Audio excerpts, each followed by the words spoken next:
সংবাদ শিরোনাম, সাথে আছি আমি বৈশাখী। গাজীপুরে দৈনিক প্রতিদিনের কাগজের পত্রিকার স্টাফ রিপোর্টার মোহাম্মদ আসাদুজ্জামান তুহিনকে প্রকাশ্যে কুপিয়ে হত্যার প্রতিবাদ ও সারা দেশে সাংবাদিকদের উপর নির্যাতনে জড়িতদের বিচারের দাবিতে আজ দুপুর ৩টা ৩০ ঘটিকায় ধনবাড়ী প্রেস ক্লাবের পক্ষ থেকে প্রতিবাদ সমাবেশ ও মানববন্ধন অনুষ্ঠিত হয়েছে। ধনবাড়ী টাঙ্গাইল থেকে রিপোর্টার মোহাম্মদ জাকির খান জানাচ্ছেন বিস্তারিত। ধনবাড়ী প্রেস ক্লাবের পক্ষ থেকে প্রতিবাদ সমাবেশ ও মানববন্ধন অনুষ্ঠিত হয়েছে। এই প্রতিবাদ সমাবেশ ও মানববন্ধনে উপস্থিত ছিলেন ধনবাড়ী প্রেস ক্লাবের সভাপতি মোহাম্মদ রফিকুল ইসলাম স্বপন, সিনিয়র সহ সভাপতি সৈয়দ শাহজাহান আহমেদ রাজু, সাধারণ সম্পাদক মোহাম্মদ হাফিজুর রহমান, সদস্য মোহাম্মদ পলাশ ইসলাম, মোহাম্মদ সুপান্ত, রিপোর্টার মোহাম্মদ জাকির খান, মোহাম্মদ লিটন হোসেন, মোহাম্মদ সোহেল রানা সহ অন্যান্যরা।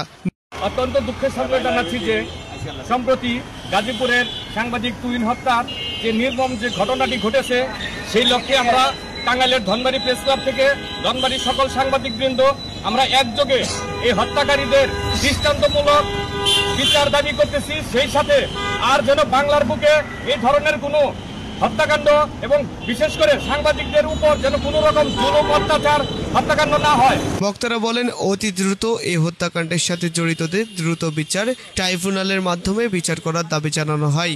ইতিপূর্বে সাগর রুনির খুনিদের সহ সকল সাংবাদিকদের খুনিদের বিচারে আওতায় আনার জন্য জোর দাবি জানানো হয়। অন্যথায় সাংবাদিকদের এই আন্দোলন আরো বেগবান হবে বলে সংবাদকর্মীরা দাবি জানান। আসলে গাজীপুরে আসাদুজ্জামান তুহিনকে যে বর্বরচিত এবং নিন্দনীয়ভাবে হত্যা করেছে, আমরা এই হত্যার তীব্র প্রতিবাদ এবং নিন্দা জানাই এবং সেই সাথে আসাদুজ্জামান তুহিনের বিদেহী আত্মার মাগফিরাত কামনা করি এবং তার সুখ সমৃদ্ধ পরিবারের প্রতি সমবেদনা জ্ঞাপন করি। আসলে এই তুহিনেরকে যেভাবে হত্যা করা হয়েছে তা আসলে কোনো স্বাভাবিক হত্যাকাণ্ড নয়। এটি একটি স্বাধীন বাংলাদেশে একটি গণতান্ত্রিক প্রক্রিয়ার মূল্যবোধকে আঘাত করা হয়েছে। একটি তাদের সাংবাদিকতা এবং স্বাধীন পেশা, এই পেশার উপর আঘাত করা হয়েছে। এটা একজন পরিবারের উপর শুধু আঘাত নয়, এটা একজন ব্যক্তির উপর আঘাত নয়, রাষ্ট্রীয় আইনের দিকে আঙুল তোলা হয়েছে এই দুঃসাহসিক কর্মকাণ্ডের মধ্য দিয়ে।